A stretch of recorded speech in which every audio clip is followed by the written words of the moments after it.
ಕ್ಷತ್ರಿಯನ ಆಜ್ಞೆ, ಕಾಮ, ಮೋಕ್ಷ ಮತ್ತು ಜೀವನದ ಏಕಮಾತ್ರ ಸಾಧನೆ. ಯೋಧರ ಸಲುವಾಗಿ ಕ್ಷತ್ರಿಯನೆಂದಿಗೂ ಭಯಪಡಲಾಗಿಲ್ಲ, ಭಯಪಡುವುದಿಲ್ಲ.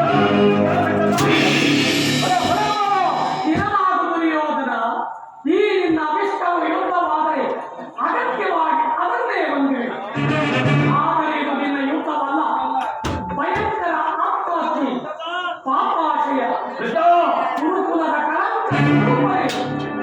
ನಿನ್ನ ಅಪರಾಧಗಳೇನೆಂದು ಕೇಳುವೆಯೋ, ನಿನ್ನ ಅಪರಾಧಗಳು ಅಗತ್ಯ.